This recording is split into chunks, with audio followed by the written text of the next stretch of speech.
Okay. Oh, probably put the. Hold on. Hold on.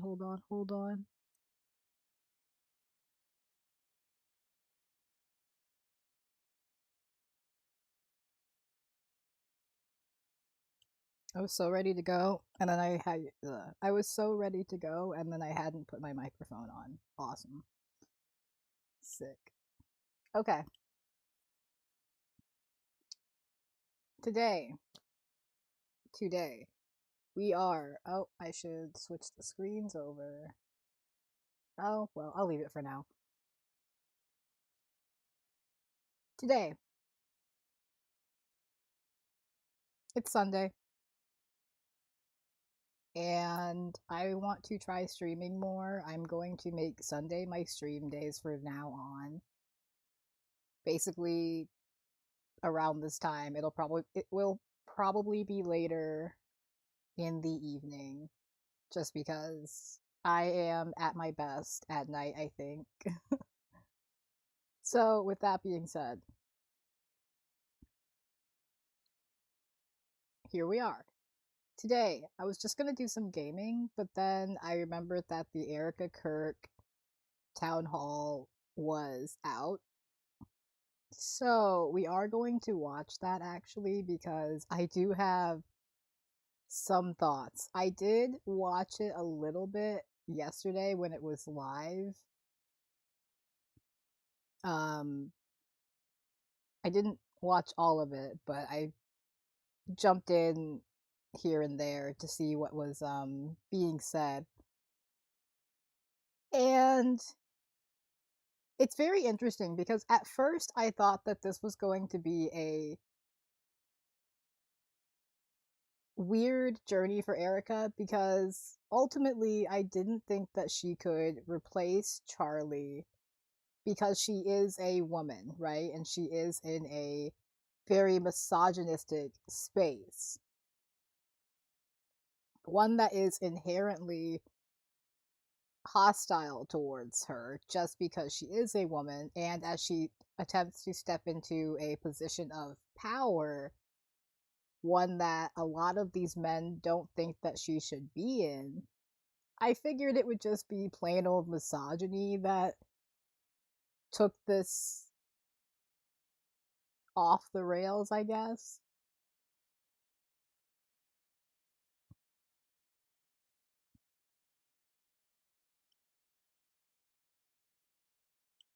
Excuse me. But it wasn't. It was. I mean, it was a lot of things, I guess, but it was Candace Owens somehow, and Benjamin Netanyahu a little bit, and just various different things coming together, and now we are here. So this town hall was pretty interesting, and not because it was interesting to watch or that the people involved were saying anything interesting, but I did just have a few thoughts I wanted to get out about this. So I don't know how much of this we'll watch, but let's just go through this a little bit, okay? Because oh my god. Also, can meet our friend here. It's a little frog friend. I'll probably have like a idle game or something going because I don't have a face cam and I don't intend to get one. So you can look at my frog friend while he cuts his grass. See? Rapuka. Anyway. Alright, let's just can we skip the introduction?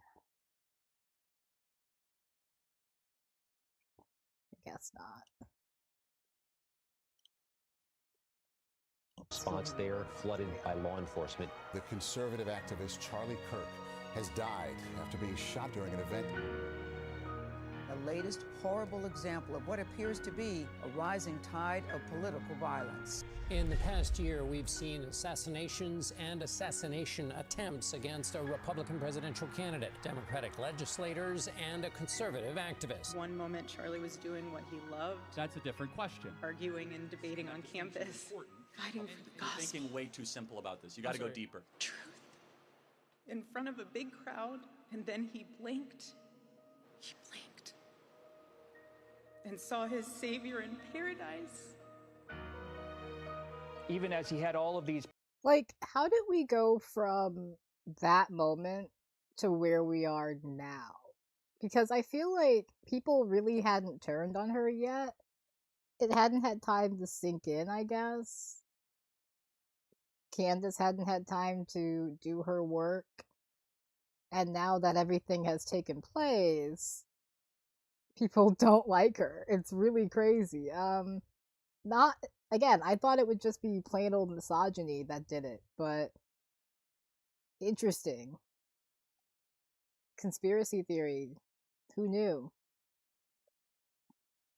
Candace's power, truly.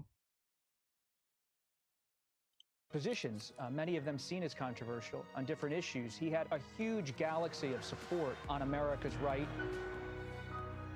When you stop the conversation, when you stop the dialogue, this is what happens.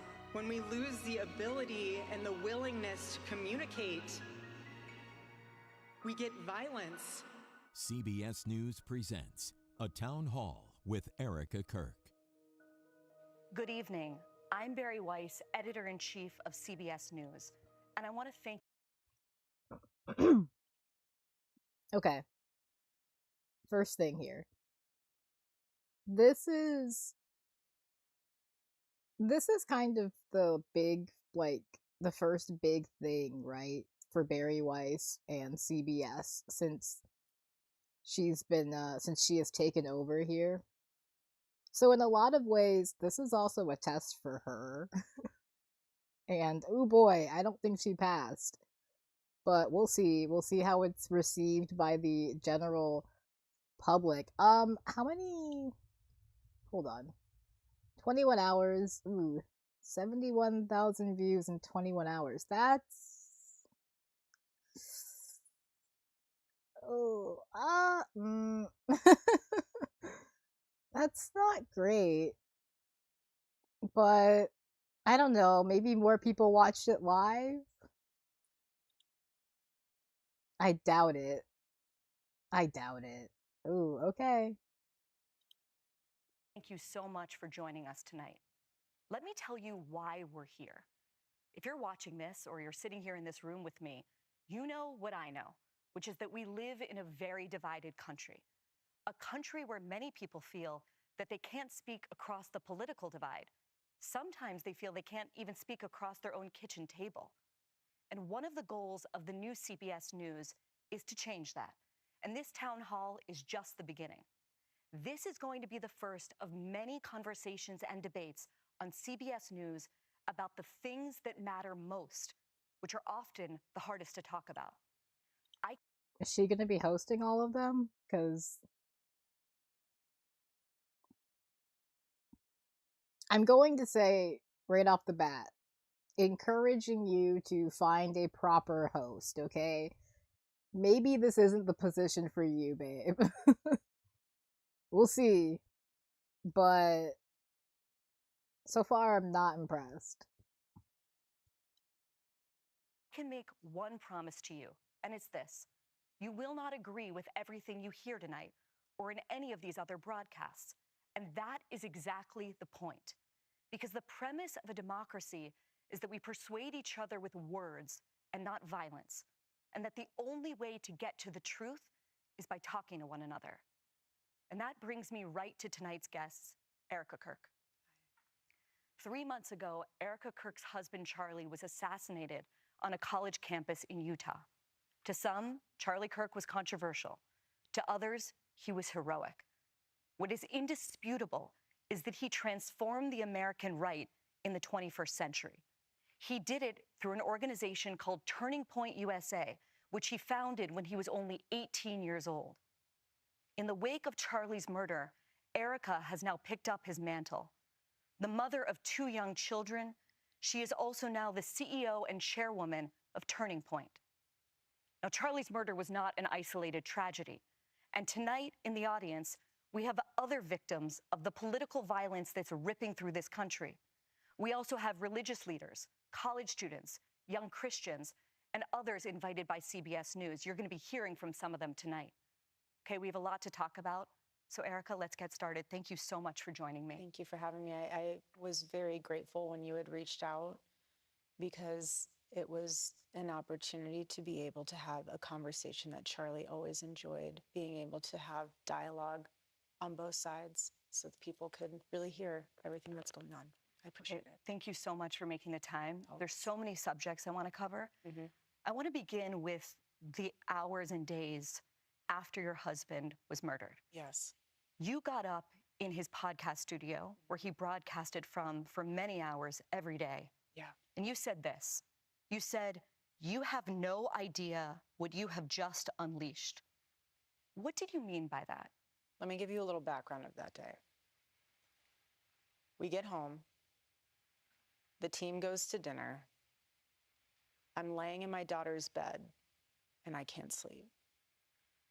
It took me months to even walk into my bedroom. I'm laying in my daughter's bed. I can't sleep. I grab my phone and I start typing out it. Okay. Okay. Before we go any further, I don't know how to word this or explain this because in a lot of ways I am going to be a little bit too woke here because I do think that a lot of the negative response to Erica comes from a place of, again, misogyny. And I don't say that as like a defense of Erica because I don't like her. I don't agree with her. And I do think that there is sort of a layer here of, oh, she's not grieving correctly. And it's like, that's a weird thing to say. That's kind of a weird critique to have of somebody, in my opinion. But that's whatever, I guess. But I do want to be careful with my analysis here, I guess. And for me, a lot of this just comes down to how she portrays herself throughout this, because I have been curious if she was going to be able to take over the Turning Point USA mantle here and like continue to steer the ship in a, positive direction. I don't think that she will be able to after what I've seen from this. And I will explain more, but I mean, if you've seen this, you probably already kind of know why. Oh. Okay. Okay. She's gonna tell us about the day Charlie died. Oh, I did pause it because she said months. She said it took me months to go into the room again, and it's like, okay, it has been months, but like just barely. So you like only just recently went into your room again, huh? Because it happened in September and it's only December. Small quibble. Oh boy, okay. And those are my words. That morning, the team reached out to me and said, they think they got the guy. You should probably say thank you to the authorities and just make a statement. I said, okay. I wasn't afraid. They said, let's go to the office and let's discuss. we're at the office and they say, do you want to go live? Or we can easily, you know what? Yeah, let's do that. We can easily pre-record this. I said, absolutely not. My husband always went live. I have nothing to hide. We're fully transparent. What you see is what you get. If I start breaking down on live TV, I break down on live TV. My husband was assassinated. He didn't die in a car accident. So we go live. I write all of my own speeches. And when I said that, that is the Holy Spirit that is unleashed. That is a revival that's unleashed. That's not meant for call to violence. That's meant for people to understand that the Lord is moving in ways we have no idea. And God is going to use something so tragic to wake people up to realize that our life is short. He only lived 31 years. 31 years. And so, yes, you have no idea what has been unleashed. Hella fucking memes. That's what's been unleashed. I'm sorry. I don't see this this big reckoning or whatever that she predicted or was hoping would come, because all I've seen are various different memes about Charlie Kirk, and basically all of them have something to do with somebody getting shot in the neck. So, you know, I don't think it worked out quite how you wanted. Just a little, I don't know. Not doing great. Not doing great, Erica. Oh god, this is insane. Okay. Can we like, there's something to be said about the state of our society where you have a guy who gets assassinated and you have his widow going on, you know, national television to do this sort of interview talking about all these sorts of things happening. She's gonna have to talk about conspiracy theories. It's really gonna be uncomfortable for her, etc., etc., etc. And we're all watching it. In a lot of ways, this is also a spectacle in and of itself. Like, we're continuing the spectacle of Charlie Kirk's death in some very weird ways, and I don't know what that means for us as a society, as like people. I think that's not a great sign, and I'm including myself in this as I sit here watching this, you know, with you. I'm not excluding myself from that problem here. I do think I am contributing to this issue, but oh boy. Interesting. Very interesting.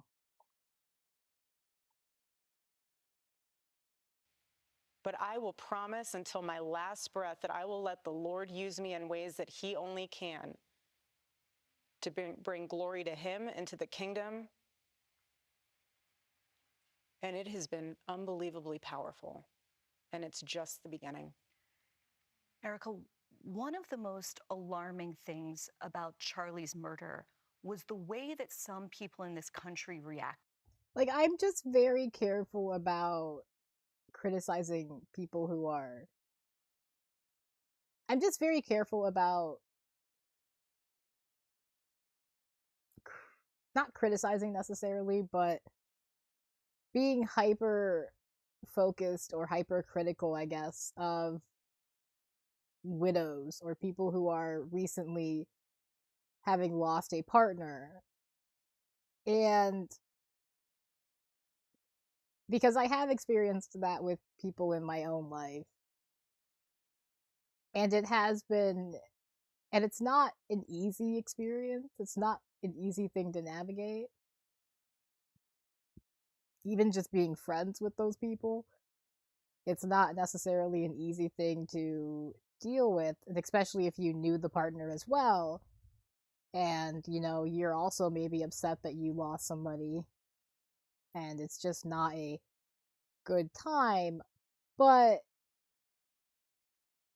I do kind of have a sort of, I guess, empathy for people in that position, having seen people close to me go through that. And I do hesitate to like be very aggressive towards Erica in some ways, but at the same time, as we go through this, one thing that does stick out to me is that Erica has what, you know, we in the biz would call a stage voice.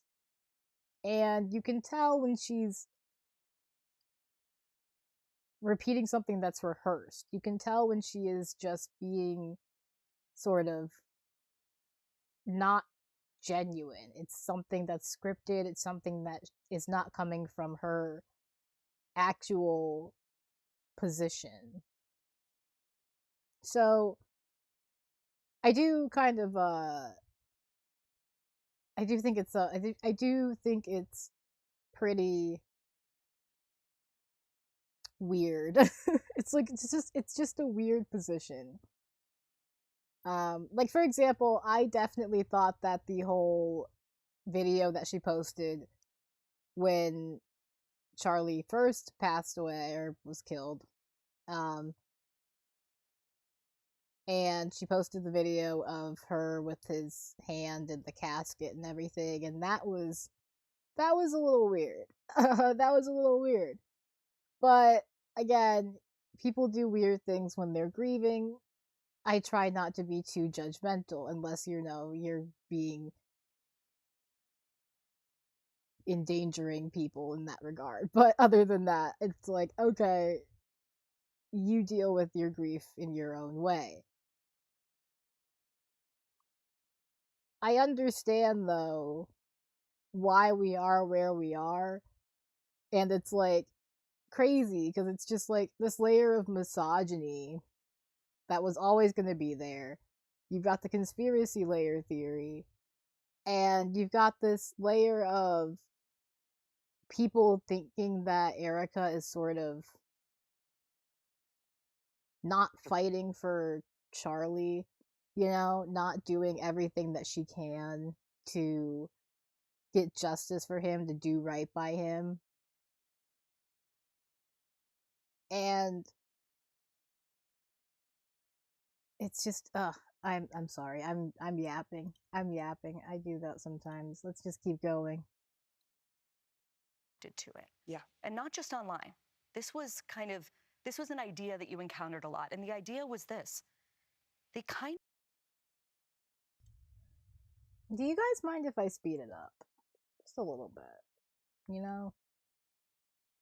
Oh, okay. Let's do like 1.25. That's not too bad. If we can get through this in a timely manner. justified it. They basically said that because Charlie said or believed things that they believed were controversial or even hateful, that he somehow had it coming. What do you say to people who justified his death? You're sick. He's a human being. You think he deserved that? Tell that to my 3-year-old daughter.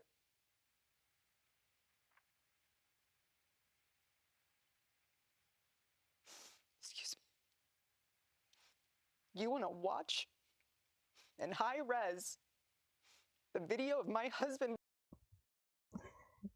Why's it gotta be in high res?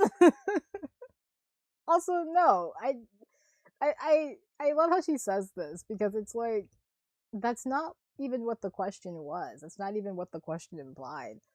Like sure, were there people who maybe were a little bit excited about it? Probably. Does that necessarily mean that everybody who didn't like at the end of the day, I think what happened here was a lot of people who share Charlie Kirk's viewpoints and beliefs realized that if they died tomorrow,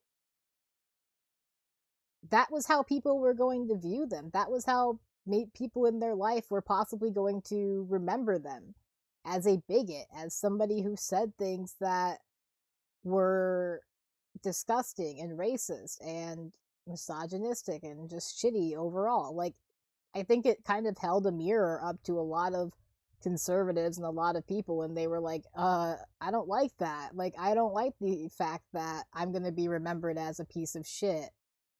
And rather than, look inward and actually maybe contend with that a little bit, they just decided to freak out about it, and were like, no, anybody who says even Charlie Kirk's like words, like the things that he actually said when he was alive, you need to be punished. And it's like, are you kidding me? Are you kidding me? I'm literally just quoting the man at this point. And you're saying I should be punished for it. Okay, cool. No, that's great.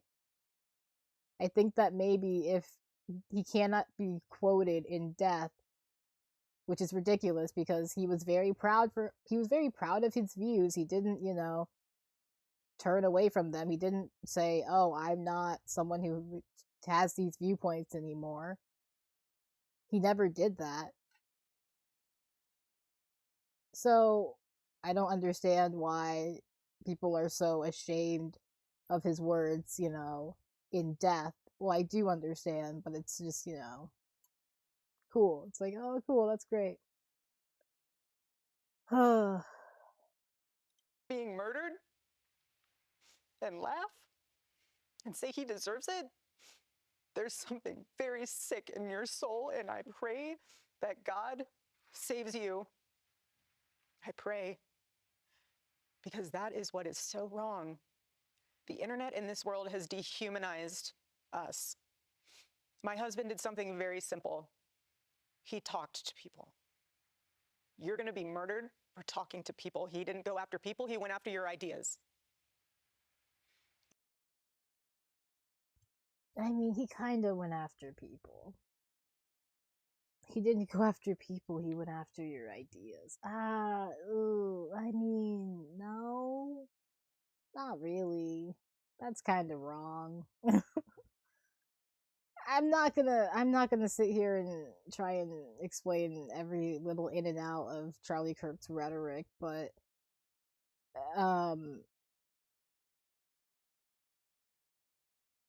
by that same logic, people saying that Charlie Kirk, had racist and misogynistic views and had an overall shitty views isn't necessarily people going after him, is it? That's just people going after his views.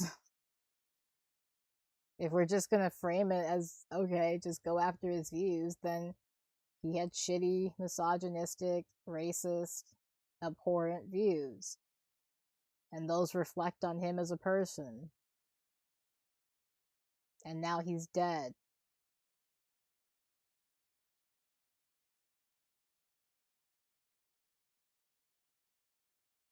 And if you think it's okay to murder someone because you think they had it coming for them, because they took the time to have people come to the front of the line if they didn't agree with you, and you think it's okay because you don't like what they say or how they say it, that they should be murdered, and you're enjoying it and you're rejoicing in that, that is evil. Evil. Excuse me.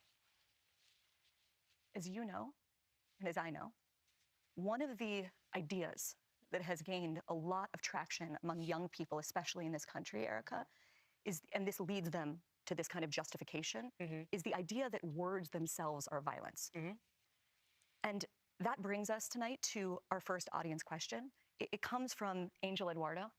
Angel is a senior writer and editor for the civil libertarian group, the Foundation for Individual Rights and Expression, or FIRE, and he writes passionately about issues of free speech. Angel. Thank you, Barry. Excuse me. Hi, Erica. My condolences.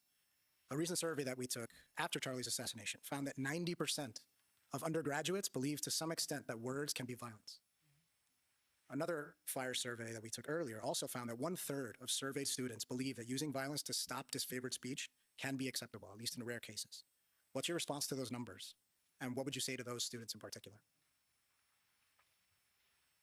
Well, for the people who say that my husband might have incited violence, I know that was not your question, but I'm going to put a squash on it before anyone else can attach to that. My husband never incited violence.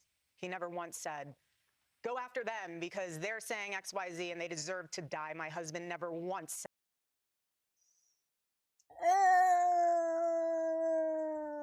Okay, here's the problem. There's this idea that if you don't say this thing directly, if you don't directly say, go after them, like she's saying right now, then you didn't do it. You didn't do the thing. As if subtext is not a thing. As if suggestion is not a thing. As if, just hinting at things, putting the idea in someone's head, dehumanizing people to a point where other people no longer feel bad about possibly hurting them, or bad things happening to them. So,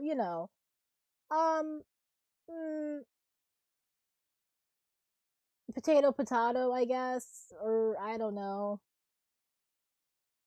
I'm not gonna fight you on it, Erica, but maybe he did incite a little bit of violence every now and again. Even if he didn't necessarily directly do it. That, and he never would. What did he say? Come to the front of the line. I'll put my mic down. Tell me why you believe that. Oh, that's interesting. I never thought of that.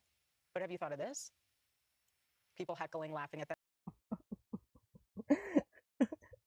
I love these little skits she's doing. Like, she's a theater kid. Erica, let's get her on Broadway. Yeah. Give her a one-woman show. I love it. I love it. No, it's great. Oh, dude. What the fuck? Stop. It took a lot of courage for them to come up here. Stop doing that. He gave them a microphone. He didn't take away a moment for them to speak back. He gave them a microphone. And what they do, they gave him a bullet in the neck. Totally different. But you have secular revolutionaries that want to come out and say, you can't say that, and I'm going to stop you from saying it. I'm going to... Why?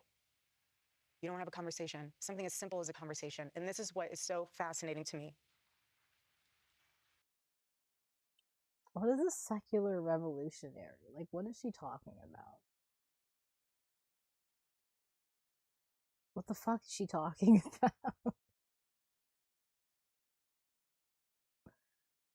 Do we know? Do we know what that means in her mind? A secular revolutionary? Like, I mean, I know what those words mean, independent of each other, but put together like that, what are we thinking? What are we talking about? Okay. No, that's cool. That's sick. Oh, brother. My husband knew that something as simple as having a conversation could change the world. So simple. That is an ancient thing. Come and sit down and have coffee with me. Why do you believe what you believe? 80s and 90s, they were doing this in Congress, then going to have a Subway afterwards. Why don't we do that anymore? Instead, it's violence. Usually one-sided. I'm not going to go there. But you know what's so interesting about my... Yeah, usually from the right.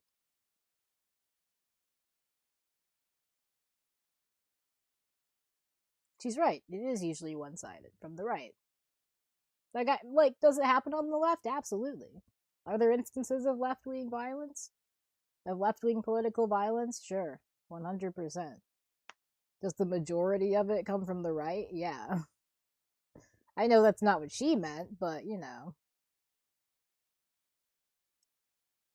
husband's book, the last book he will ever write. Oh, I love a posthumous book, tour, you know what I mean? I love it. I love when people try and fucking sell some shit after somebody dies. And it's just like, there's no way you can do it that doesn't make you look like a greedy fucking asshole, you know? Like, even if you're doing it out of just the goodness of your heart, even if it was their actual last dying wish, it's like, there's no way that you're going to appeal to the public. There's no way that you're going to appear to the public as someone who is not doing it out of greed or, you know, self-enhancement in some way. So it's so funny. Like, this could have been Charlie's dying wish, and it still would just not paint them in a very good light at all. So, you know. It could have been about politics. It could have been about football. It could have been about anything. He was multidimensional. It literally says, stop in the name of God. Stop. Stop the violence. Stop the hate. Have a conversation. Stop. And what he knew in that book was not just so much stop that, take a minute to get off of your phone and realize that we are all human, operating on this broken planet, all sinful. God, Barry Weiss just keeps going.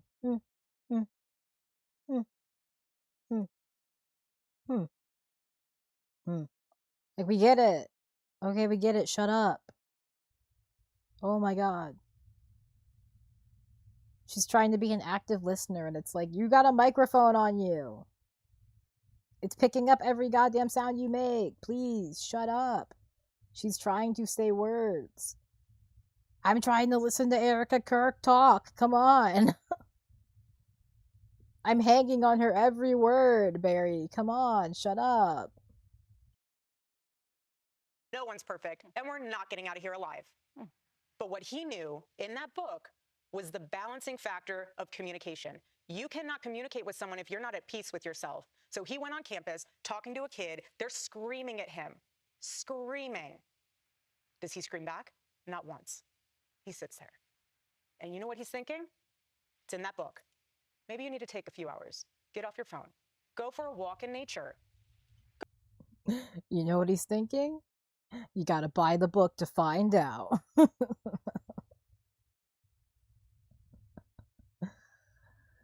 Oh, yeah, go out, go get into nature. Go find a nice, quiet place to go read Charlie Kirk's last book. $19.99 at your local bookstore.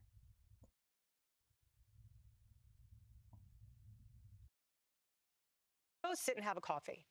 Go and tell your mother you love her.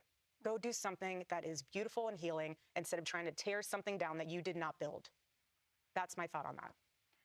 We're going to talk about the book in a little bit, but I want to pick up on a theme that you've now hit on twice, which is the idea that the black squares that we all have in our pocket, our phones, yes, that they are doing something to us collectively, that they are dehumanizing us. Later, we'll talk about the conspiracies that are spreading right now on those platforms about who killed your husband.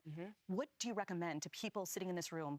What are your practices to disconnect, to reconnect by disconnecting? Well, like my husband, I took all of it off my phone. All social media off your phone? No, I don't have it on my phone. I have a team that helps run it. I really, everyone has an opinion about me. I could care less. You know what I care about? I care about what my daughter says about me and her running up into my arms and loving on me. That's what I care about. One of the things that has happened over the 3 months since Charlie was murdered is that people have gone through the thousands, maybe tens of thousands of hours of words he produced. He said more in 31 years than most people will say in a lifetime. Yes. And I want to read a few that have captured the most attention, especially on the political left, okay? Yeah. Some gun deaths were, quote, unfortunately worth it to preserve the Second Amendment, he said. Acknowledging that he wishes he didn't feel this way, he said, I'm sorry, if I see a black pilot, I'm going to be like, boy, I hope he's qualified. He said the Civil Rights Act of 1964 was a mistake. Now, I realize that all of those quotes come from longer conversations that he had on his show. Correct. But he did say those things. And Charlie is being memorialized by many people as a person who promoted civil discourse, as a person who said, come to the front of the line, let's have a civil conversation. How do you square that with the statements I just read? I would love for everyone to be able to watch the full and entire clip of what he said. Charlie didn't care.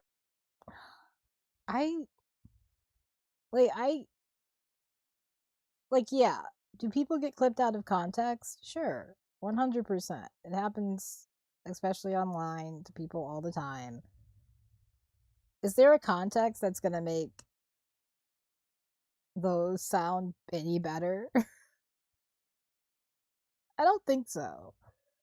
I'm gonna be real with you. I don't think there's gonna be a context that's gonna make the pilot one sound much better. Like, what is missing from the context that I need to know to change my opinion? Nothing. There's nothing. I have all the information I need.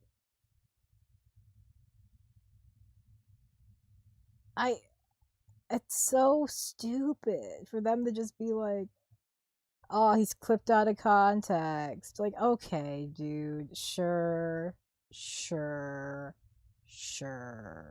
And if I asked him, if I could summon him, or if I could get a goddamn Ouija board and communicate with him from beyond the grave, how he felt about those opinions, what do you think he would say? Do we think he would retract? He might try and, avoid it, maybe, I guess, but I don't think he's gonna apologize or say, no, that's not what I believe. Jesus, dude. Alright. What skin color you were, he didn't care what religion you were. I mean, he literally did. He literally did. He did. He did. He did. He loved excellence. He loved knowing that people, his favorite word was earn. He loved knowing that people worked hard to earn what they got. He worked so hard to build Turning Point USA. The first statement you meant about guns and shooting, I have no idea the context of that, and I have no idea there's a... So she doesn't even know the context. So for all she knows, it doesn't have another context. For all she fucking knows, that's it. Like, for all she knows, he said that and that alone. And there's no context, there's no making it sound better, there's nothing to make it not hurt as much. Like, that's it. That's the fucking truth. Like, that's what he said, that's how he felt. And maybe that's a tough pill for you to swallow, that your husband was kind of a piece of shit. And a lot of people think that he was kind of a piece of shit. But that's what happens when you spend your life being kind of a piece of shit.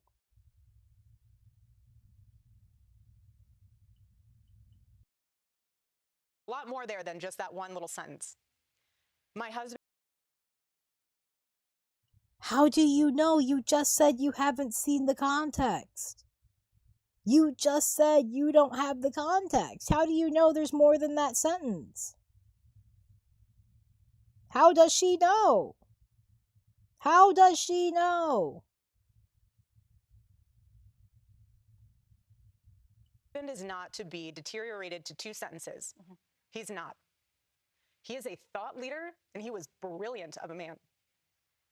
So that's fine if you want to take words out of his mouth or out of context without the whole thing in perspective. But that's the problem. Does it bother you that people are picking out those statements and drawing an entire picture of who he was? Again, that's the problem. You're not having a conversation. Give me a positive Charlie Kirk quote. What's a good quote from Charlie Kirk for you, Erica? I'm curious. I'm curious to hear what she would pick. What of his quotes would she pick out to say? And it has to be one of his quotes. Like, it can't be him quoting the Bible or anything. It has to be a quote of his own.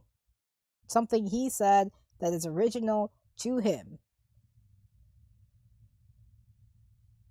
I'm curious. What is she gonna pick? Give me something. Give me something. Since you don't like the examples that other people are coming up with, give us something. Give us the Charlie Kirk that you saw, that you knew.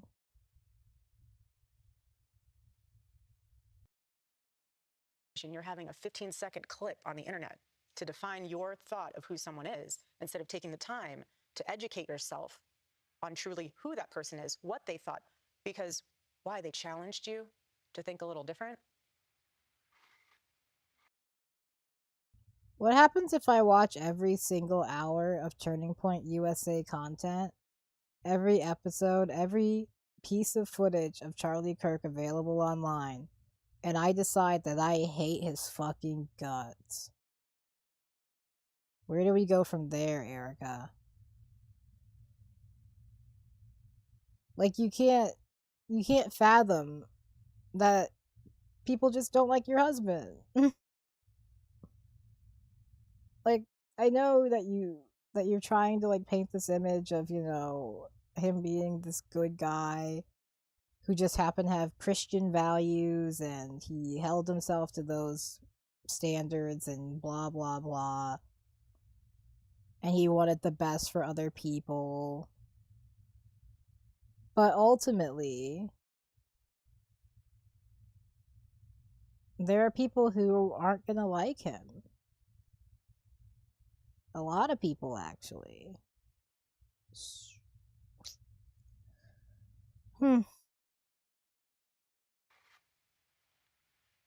Again, my husband was an amazing man.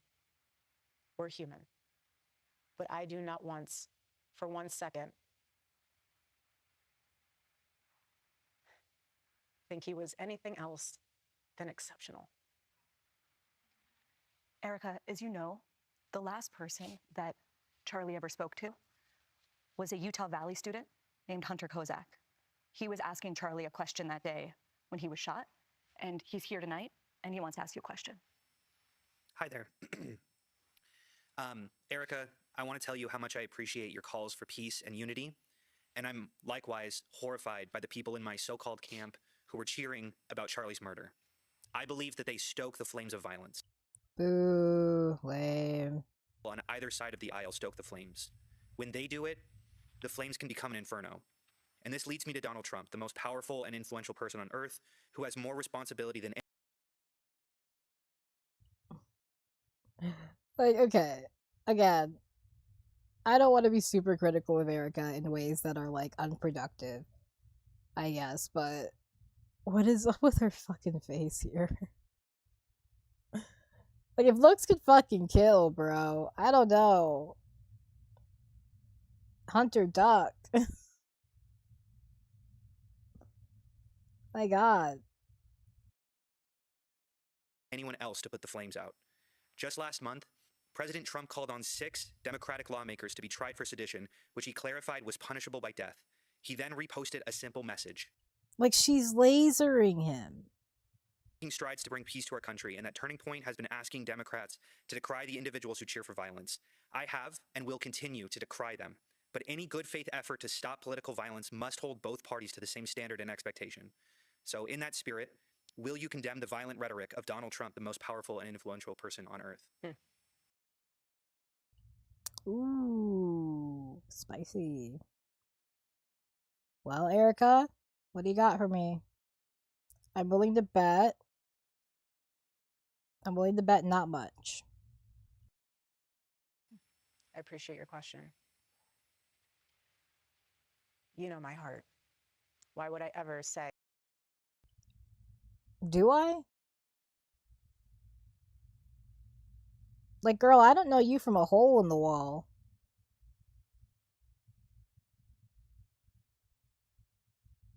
You know what I mean? like, it's not like she was a public figure. What does she mean? You know my heart. I don't know you like that. All I know is what I've seen since your husband died. And what I've seen has been a little, you know, could be better. So, what the fuck? You know my heart. I'm gonna say no, I don't, Erica. No, I don't know your heart. I don't know your heart at all.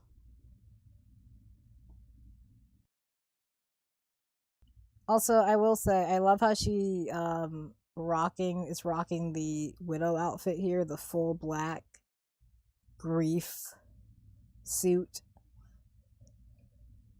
It's looking she's she's still grieving. She's all she's missing is the veil for the proper mourning outfit. Yes, go murder people. This is so much deeper than just one. I understand your sentiment. I do. But this is also so much deeper than just one person. This starts at the home, okay? This starts with family. This starts with a seed that grows and grows. You can choose to have evil in your heart, or you can choose to have light. What you can. So by that same logic, shouldn't the President of the United States of America, the leader of the supposed free world, shouldn't he be demonstrating how people should be acting? Shouldn't he be a role model for the average American? Shouldn't he be behaving in such a way as to demonstrate the behavior that the average American should imitate? By this logic, if it starts with a seed, if it starts in the home,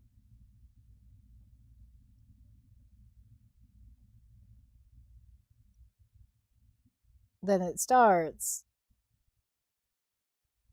in the, the home of the president, I'd say.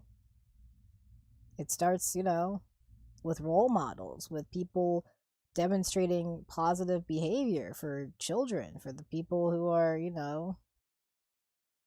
watching them. So, fascinating choice of response here. Also does not answer the question, though. Not passing the smell test, Erica. God, we're gonna get that Nick Fuentes stream before we know it, guys. He fucking, oh God. He was like, if Turning Point USA doesn't shut down Candace, then I'll have to do it myself, which I thought was very funny. But I don't think that this is gonna do it. Although we do know that as of right now, Erica and Candace, I believe, are planning to meet tomorrow to discuss in person everything that's happened. And I'm going to be straight up with you. My prediction for this is basically that Erica and Candace come to the sort of agreement that Candace will leave Turning Point USA out of her theories, and Candace is going to hard pivot back into the Brigitte Macron stuff. That's my theory. That's where I think this is all headed. She will hard pivot back into Brigitte Macron. She'll take a step away from Turning Point USA, from Erica, from all these people, from Mikey McCoy, from whatever. She'll just really sort of hone in on the Brigitte Macron, the French connection aspect of it all, and that's where she'll land. Because ultimately, I have been wondering how she kind of gets away from this, but as she slowly started to go back into Brigitte Macron, I realized that I think that's just going to be what she ends up doing, is she brings this back around to Brigitte Macron, to everything going on with that, and she really just tries to hammer this home as though the French took out Charlie Kirk and it was maybe supposed to be her and all sorts of shit. So yeah. Yep, that's what I expect. Also, this man looks so sad. Like, look at him. He looks like he is so freaking depressed. Like, are you good, fam? He looks like he needs like a teddy bear and a nap, dude. Like a, just like a good nap. It's like he's got the weight of the world on him or something. I mean, I guess he did watch Charlie Kirk get assassinated right in front of him. that's probably gonna fuck a lot of people up. That's just honest. Like, even if you don't like Charlie Kirk, you're probably gonna get fucked up if you watch him get assassinated right in front of you. So that's just, you know. But he's also been on this press circuit. Like, this is not the only like thing that he's gone on. So I don't know. It's a little you know, we're all looking at Erica Kirk weird for her processing of this event, but what's with this guy? What's his deal? Consume and what you absorb from the outside world will manifest itself. No, I will never agree with political violence. My husband is a victim of it. I'm a victim of it. But what I'm trying to say here is that we can blame everyone else. We have to look in the mirror when you become a father, when you become a mother. How are you raising your kids? Are you taking responsibility, or are you giving them a device and saying, go down that rabbit hole? I'm trying to go to Pilates class. You can just sit in the corner and look at your iPad or look at your phone and go down that rabbit hole and see what you can learn from that instead of being a parent. So my call to action from that is, parents, step up. Do you want your kid to be a thought leader or an assassin? That's where we're at. Do you think our political leaders have a responsibility to turn the temperature down right now? She thought she ate with that. A thought leader or an assassin? That's where we are right now. If those are the only two options, we're fucked. Like, let's just call it a day right now if that's it. Oh man, oh god, we're almost halfway through. Let's go. Suck it up. We got this. Well, I think everyone has a responsibility to do that, and I'm doing my part. I'm not in control of other people. Okay, ahead, a father whose daughter was murdered in cold blood because of who she was. He's here. Also, political violence and the conspiracy theories surrounding Charlie Kirk's assassination. Stay with us.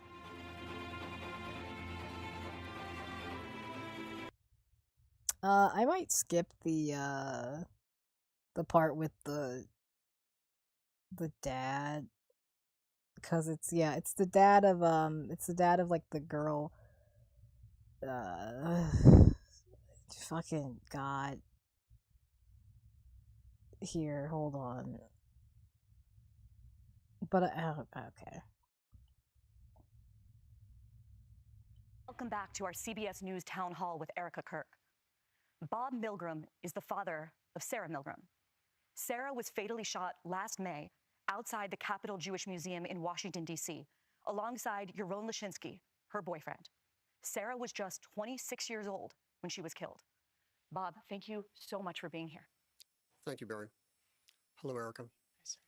Just as our family could not anticipate the pain we've been going through following the murder of our daughter, Sarah, there is no way I can understand the pain that you and your children are going through as a result of Charlie's tragic death. Our daughter was killed. Like, I just don't care. Like, I'm sorry. They're talking about, like, anti-Semitism, all sorts of stuff.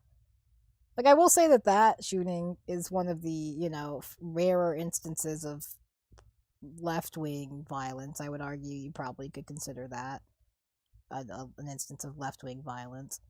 I don't know what he's gonna ask her, but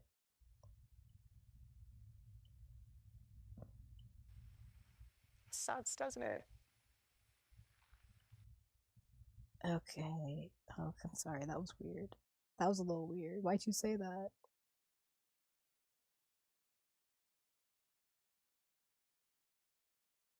What a sight. Oh god.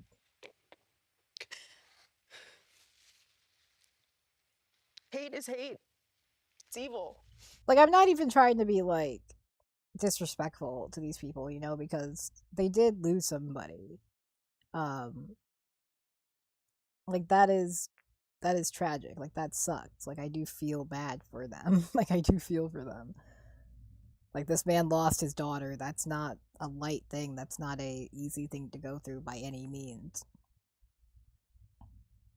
It's just that all of this is basically being done to sort of really paint this image of a violent left-wing sort of environment that is hostile to the right and all sorts of shit, and it's just so stupid. It's stuff that you've heard a million times before, and I think that's the problem. There's nothing new. There's no new method. There's no new thought process here. It's the same old bullshit. They never give us anything new. They never give us anything exciting. Like, if I'm going to be subjected to the same old arguments and shit, you can at least spice it up a little bit for me. Give me something fun, man. Charlie and I have always been very clear on our stance. Israel, Jewish people. It's awful. Awful. Anti-Semitism is... What healing factor comes out of hating Jewish people? What healing factor comes out of hating Christians? What healing factor comes out? Hate in general. Nothing. Nothing. Notice how she didn't say hating Muslims? I'm just saying. I'm just saying. You said the other two. You might as well get the other Abrahamic religion, right?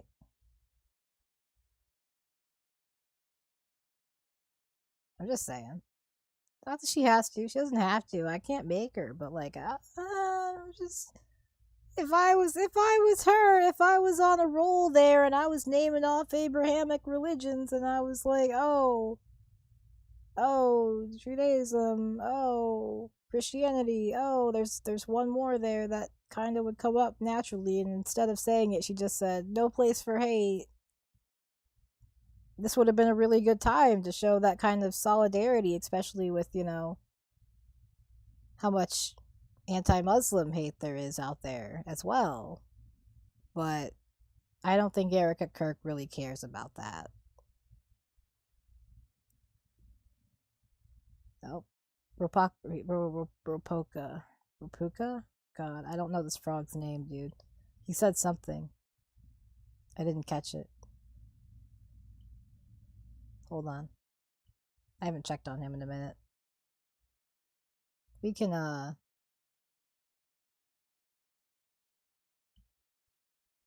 upgrade some stuff. Do I want to upgrade his running? I haven't done that in a while. It's pretty expensive. Ropuka.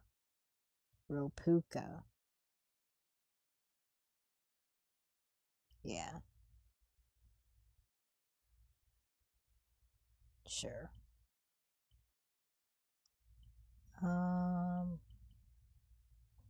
Lottery. What we got? Ooh, glasses. And a wizard hat, which we already had. But glasses. I don't know if that's... No, I think that might be... Hold on. I'm gonna put him in...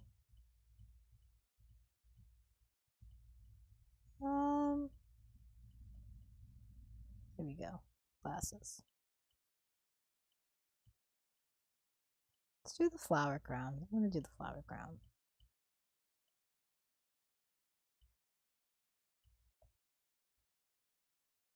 Look at him. And the bunny. Should name the bunny. Let me know what I should name the bunny. Look at him with his little glasses. That's cute. His glasses and his flower crown. It's pretty cute. Can't lie to you. It's a lot more interesting than Erica Kirk, I'm telling you right now. Charlie always would say very clearly, Jew hate was brain rot. God, yes, anti-Semitism is bad. It really is. It's really fucking bad. Okay, we get it. Like, It's so disingenuous coming from these fucking assholes, dude. I can't. I just don't. Like, I don't want to hear it from you.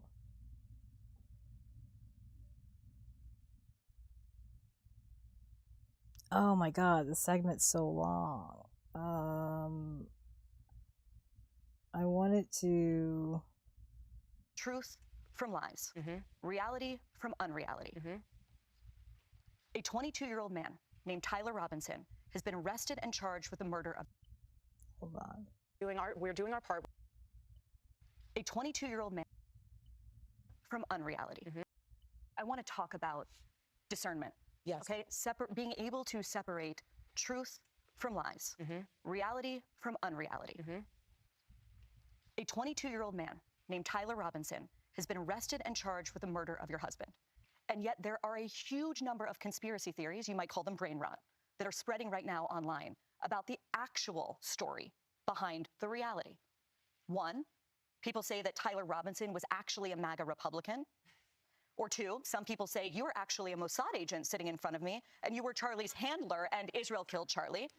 Right. Other people say that a number of men in the crowd were wearing maroon t-shirts, and this signifies that his killing was an elite airborne operation. Other people say that Erica has a whole second family. Again, that's probably my favorite theory so far. I did a video on that. Go watch it if you haven't. It's very funny. I love what these people can come up with. Whatever that means. They say that the rings on your fingers, which are my kids' initials, my wedding band, the Medal of Freedom, my engagement ring. But apparently they symbolize some kind of secret plot. There's also a new theory that Egyptian aircraft have been tracking you.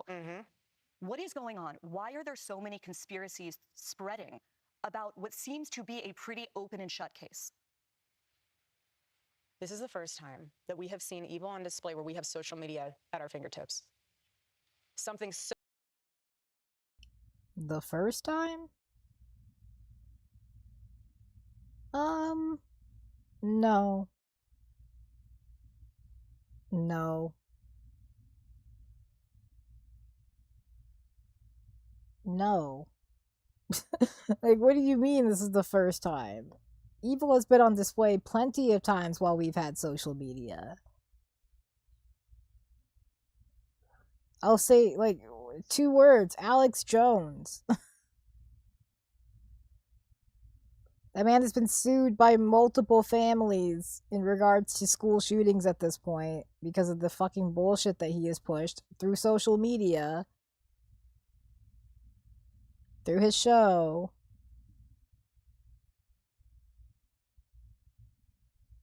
So, I'm gonna go ahead and say no.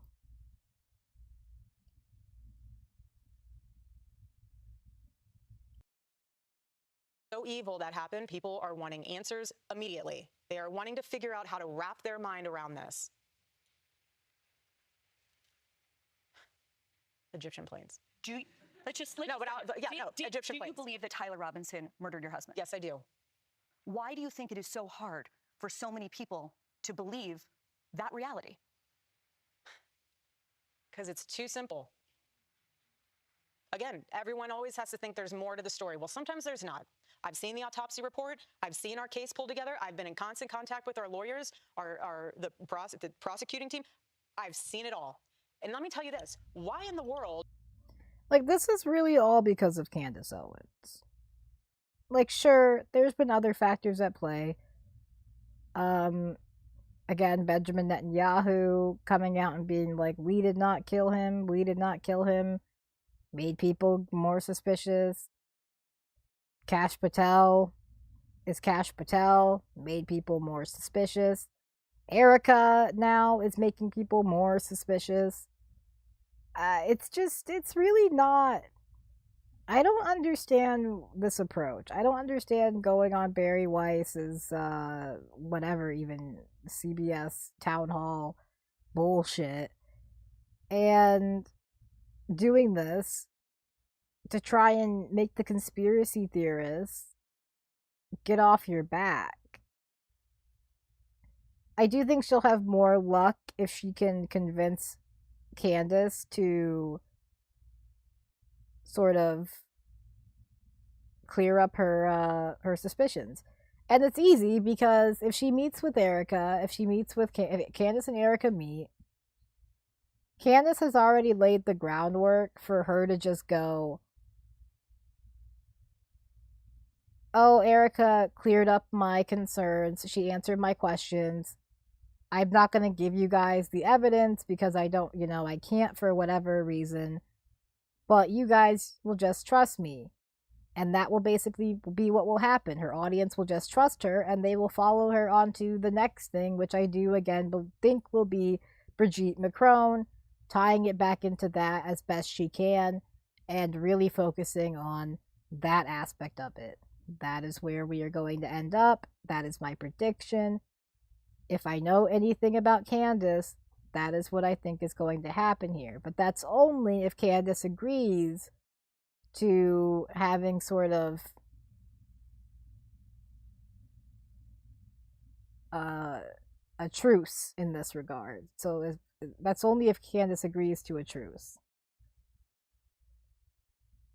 Which she very well may not.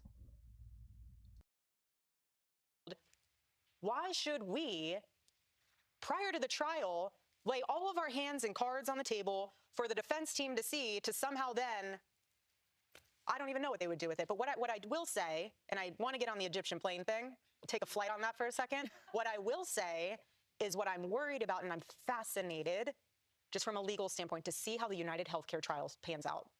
And I say that because this is the first time where we are seeing the implications. You're talking about Luigi Mangione. Correct. I'd prefer never to say any of their names. They do not even deserve the ounce of oxygen and breath out of Free Luigi.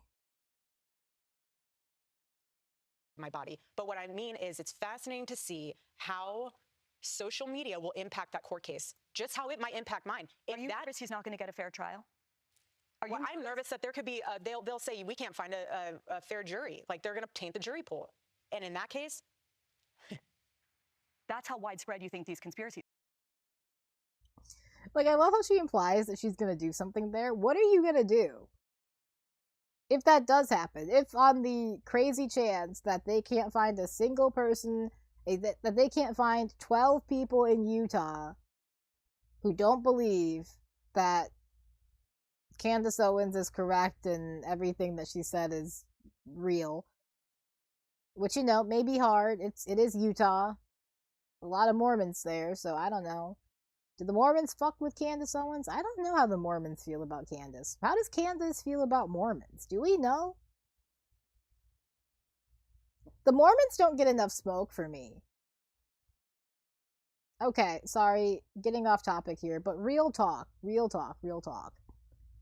Mormons. Fake-ass religion. Sorry to say it. I mean, all religions are fake, but like fake-ass religion. You know what I mean? Like, that is a fake-ass religion. Y'all just made that shit up a couple 100 years ago and said, yep, here we go. This is it. And rocked with that shit. And it's the most ridiculous bullshit ever.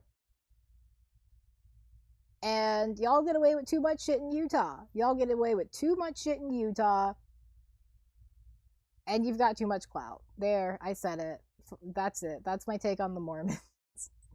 Sorry to any Mormons listening. But, surrender Utah, and then we can talk. Have gone. Yes. That's how mainstream they become. Okay. Egyptian planes. You want to talk about Egyptian planes?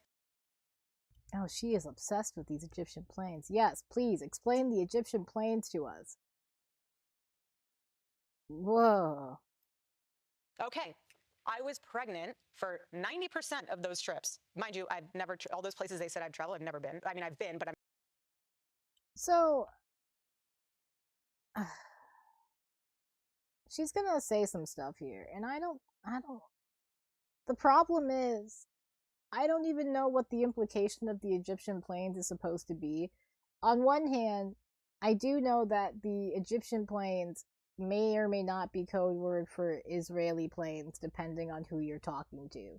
Depending on who in Candace's fan base you were talking to, they could actually mean Egyptian planes, or they could mean Israeli planes.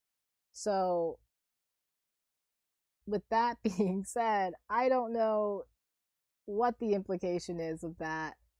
I don't know if she was supposed... I don't think it was implied that she was on the planes. And I hate that I'm sitting here trying to make sense of this stupid fucking theory from Candace Owens of all people. Like, this shouldn't be a fucking thing. But I don't know if she is saying... I don't know that Candace said that she was on the planes, or if Candace said that the planes were following her and Charlie. Right? I think that's what Candace said, that they were following her, not that she was on them. Which, I don't even know how she got that information. I mean, I'm sure there is, like, public information you can find for tracking flights and stuff like that, but I don't know how accessible that is for this kind of shit. But oh man, okay, what's she gonna say about it? I saw some of the... I saw, like, was this a clip going around, or maybe, I don't know. Not within those dates that they've... But you even said you need to... No, but this is... Yeah, but I do on that one. Only because... But why? Like, what? It's weird that she is actually addressing this. Like, this is what I mean. Erica, you could have just moved on from this, and yeah, people would have been like, oh, she didn't address it, blah, blah, blah.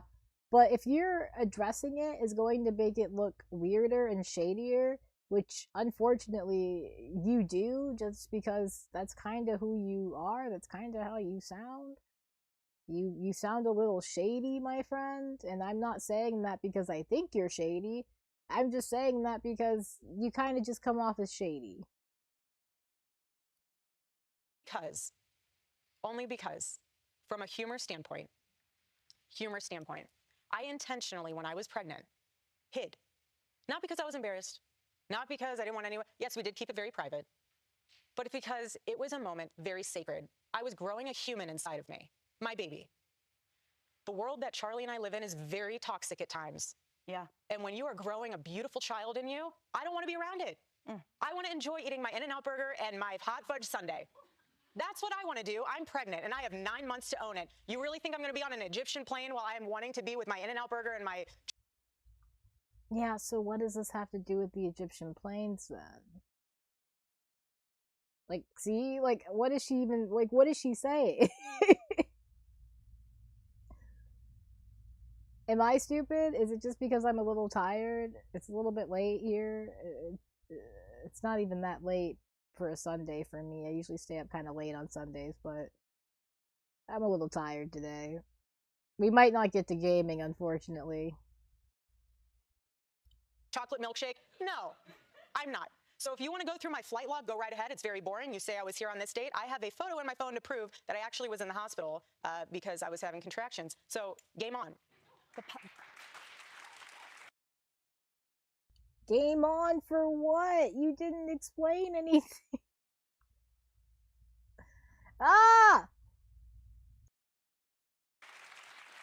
The podcaster Candace Owens, okay? At one time... Oh, here we go. Here we go. Directly at Candace. This is the kind of mess I'm here for. This is the kind of drama I'm here for. Let's get it. Let's get messy. Time a friend of Charlie's, at one time an employee of Turning Point. She has been one of the main peddlers of these conspiracies, and she is making a huge amount of money on it. She is building her business off of these lies. She is making a lot of money off of it. I can't even hold you. I don't know if she's building her business, because I think her business was already pretty built, but she is definitely making bank off of this. Those donos, bro. Oh my god. Oh my god. Crazy.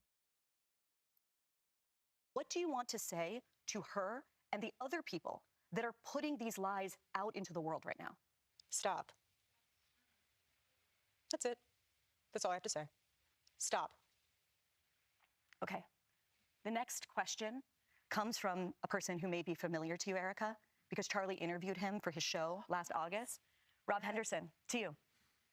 Thank you, Barry, and thank you, Erica. During that discussion with Charlie, neither of us knew that was going to be the last long-form interview he would ever conduct, because his life was cut short by the actions of a very disturbed young man. As someone who admired Charlie's ability to offer young people a productive and optimistic path, I wanted to ask, how should the conservative movement think about cultivating leaders and role models for young men, and how can it continue offering them a constructive alternative to the toxic currents Charlie so astutely criticized? It's a great question. First of all, your interview was amazing. It's one of my favorite ones to look back on. Charlie connected with you very well. And I can always tell when he does on his show. I've always watched his show. And I could always tell because his questions and his engagement would shift. And he always loved that conversation with you. As the CEO of Turning Point USA, it is my responsibility to make sure that our youth is in good hands. Our chapter leaders are amazing. Okay, I'm skipping this.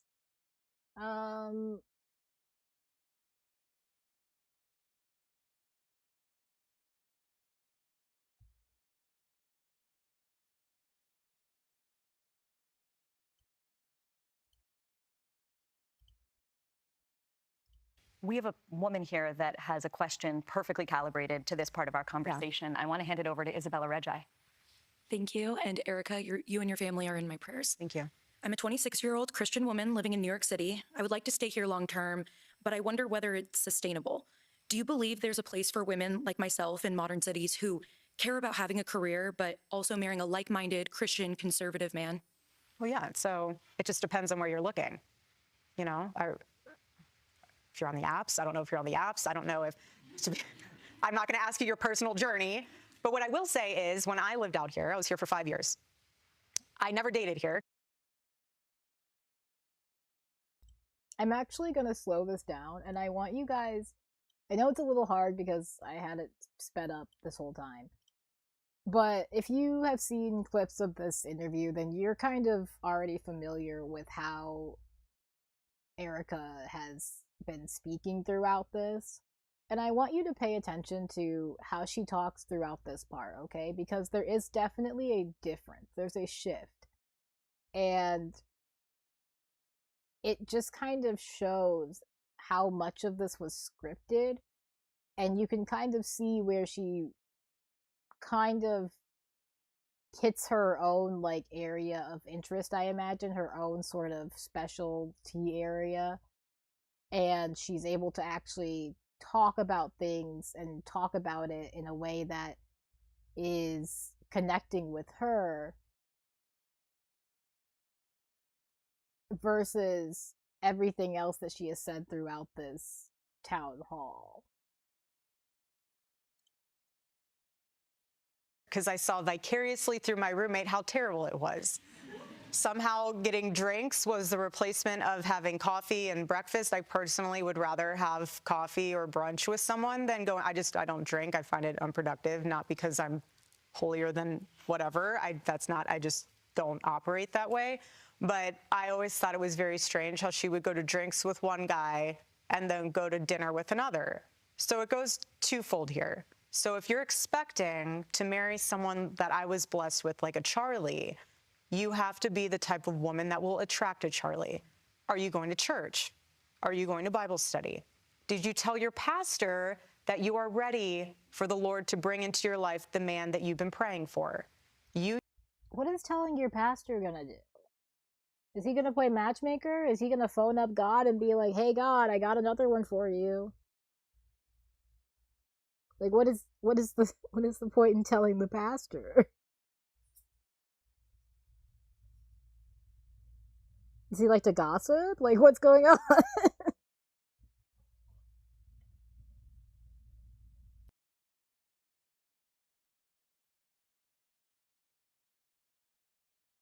Yourself need to be prepared for that man, and only you will know how to do that. Does that mean staying out and going out with the girls? I'm not saying you sit on your couch and all of a sudden he's going to knock on your door and be like, honey, let's rendezvous. Like, that's not how it happens.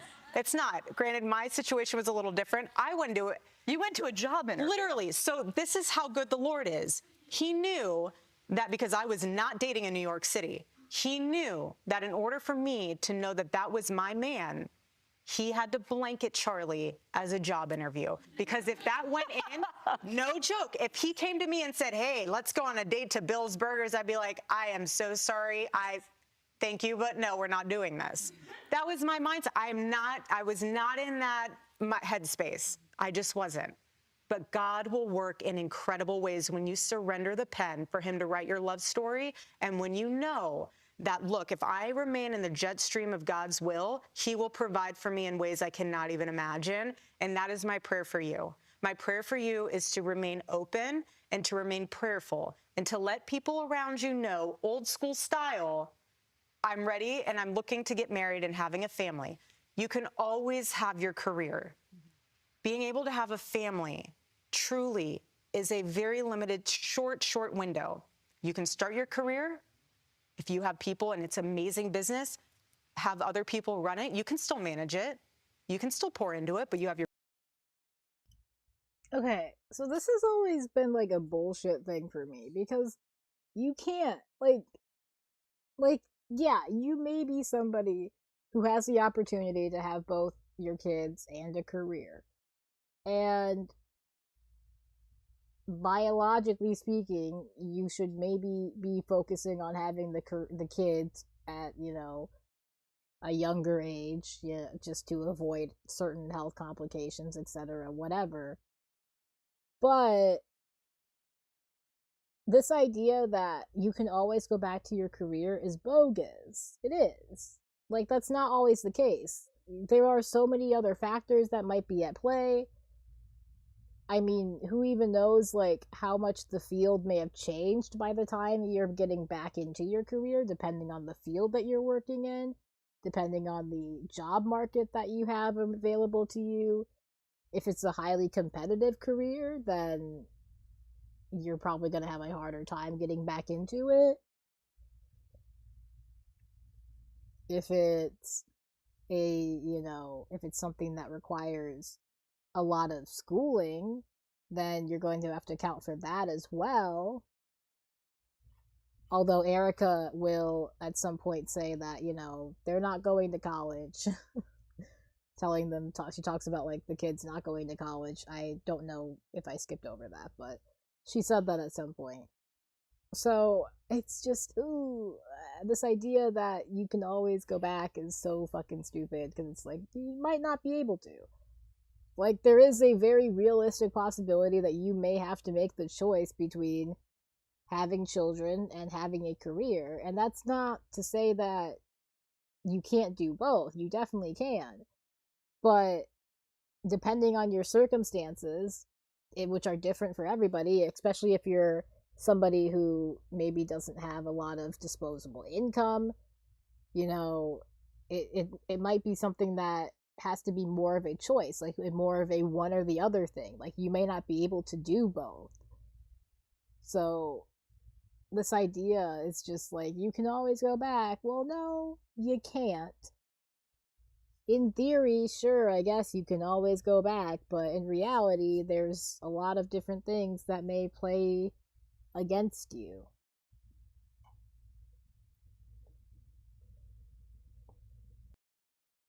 Babies. And then once your babies are grown and the nest is empty, go back to your career. There's nothing wrong with that. If you don't have a career, like, that's at least 18 years. At least. So you start your career in your, I don't know. We'll do it as early as possible. So let's say you graduate high school, you maybe do, like, I don't know how long a trade school is, but let's say you take, like, a couple years to learn a trade, and next thing you know, except she's not in a trade school. This is like a working professional. So she's definitely going to college. Like, this is a college professional, I assume. I assume that she's gone to college or is in the process of going to college. I could be wrong. I think it said that she worked in that I assume she went to college. So we'll just use her. We'll just use her as an example. She's 26 and living in New York, and I already forgot what I was planning to do with this. The point was that, oh, yeah, okay, so sure, she's 26 now and she's got like a job. Let's say that she finds the perfect guy right now. They get married, have a kid, get pregnant, have a kid. So she has a kid by 27. 20 years. We'll round it up to 20 years for easy math here. 47, so by the time she's 47, she can get back into her career. And that's if she only has one child. So that's assuming that she has no other children. This child is, on a fairly atypical path. So they go to school, then they go to college. Although, again, Erica will also encourage you not to go to college. So I don't really know how that works out in this scenario. But I guess in that scenario, I don't know. So the point is, even if you go earlier, even if you subtract a few years from that and say that, she has her kid earlier in her early 20s and is able to get back into her career by her early 40s. So she is now competing so she is now probably competing in a career where she is entering from the bottom of the totem pole, the bottom of the food chain, into a probably competitive career environment where she is competing with people who are likely half her age at that point, who don't have kids or who didn't have kids.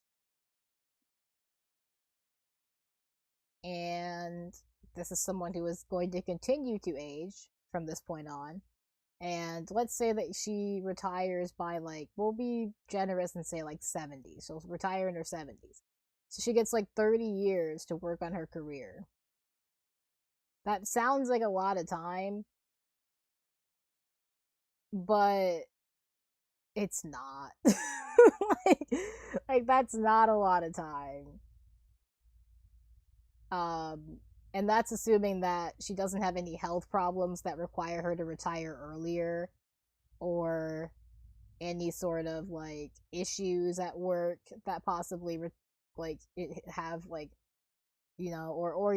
assuming that she actually is able to compete in the work environment at that point with people who are younger than her, who are probably more likely to get promotions and stuff like that over her simply because of their age, because that's just how things work, unfortunately, still. So no. You don't, it's not always as simple as just you can go back to your career. In fact, sometimes it's really not that simple, and you should probably be fairly careful when it comes down to the choices that you are making here. If you want to have kids, then very much consider that it will probably have an effect on your ability to pursue your career, at least in the same regard as you perhaps may have been able to had you not had kids. And again, I'm not saying you can't do both. Plenty of people obviously do both. Most people do both, especially nowadays. So, but Erica is very much framing it as you have kids, you stay home, you take care of those kids, and then once those kids have left the nest, you go back to work. That's how she's framing it. So that's why I'm tackling it from that point of view.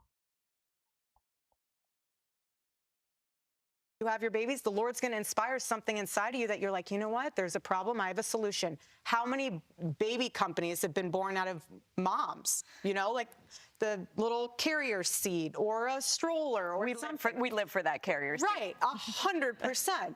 I'm not trying to plug them for like something, so I'm just trying not to even say the name, but you understand my sentiment is that there's something really special and beautiful about making sure that you are the woman that your future husband deserves and vice versa.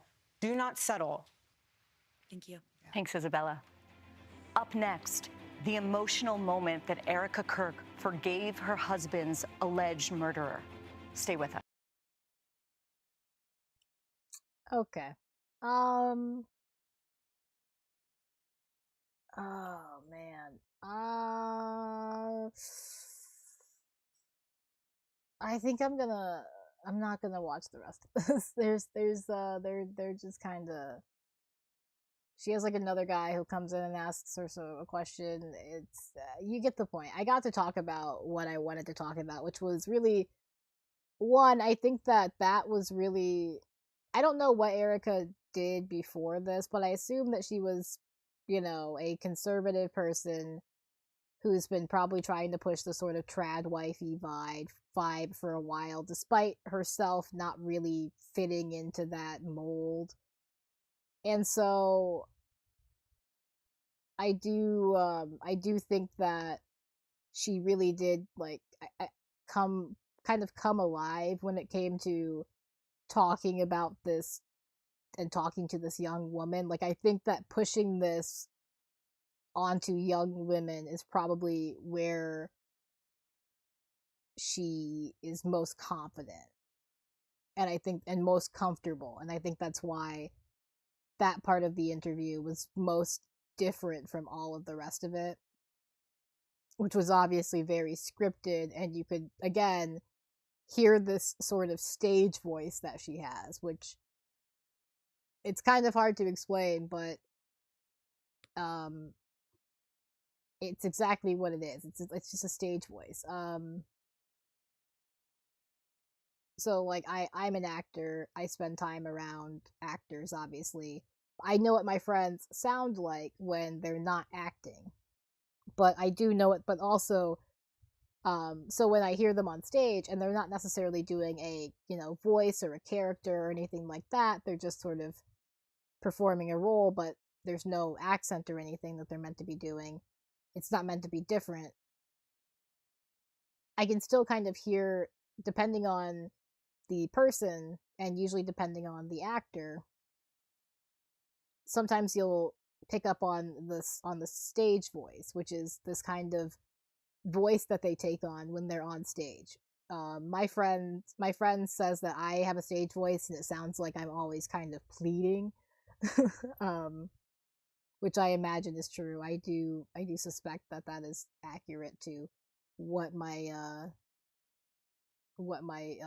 voice tends to sound like at times. So, but like, yeah, it's very much like this voice that you kind of take on when you get on stage, and Erica definitely has a bit of a stage voice when it comes to her various different answers throughout this.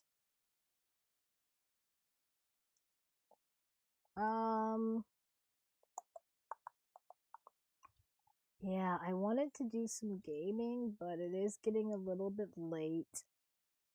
And I think I might just cut the stream here for now. Hopefully, okay, sorry. Hopefully I'll get to stream again this week at some point, and we'll do some gaming.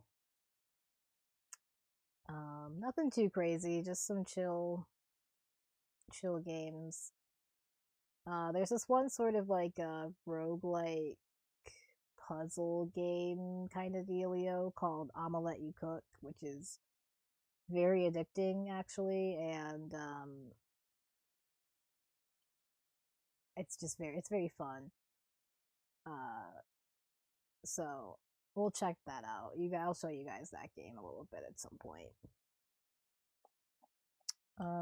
We can check in on our friend here one last time before we go. See how he's doing. Play the lottery one more time. Can you see this? I think you can. Yeah. Play the lottery one more time. We got a token. Ah, it's another wizard ad. Okay.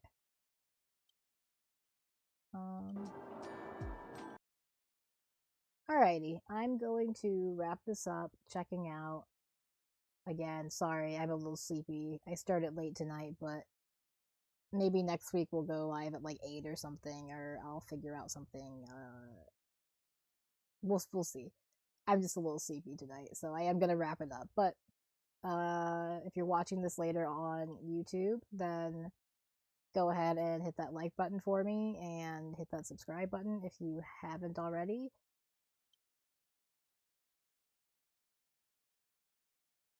Oh no, my brain just blanked. Oh yeah, that's awesome. Total just nothingness for a second there. Okay. Anyways, back to the outro. That was crazy. Again, subscribe, hit that like button, all that stuff.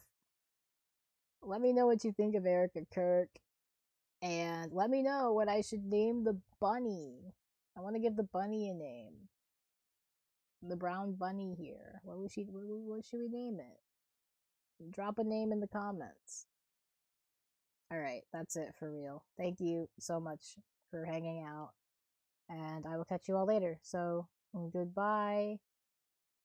Free Palestine, free Sudan, and I'll see you all later. Goodbye.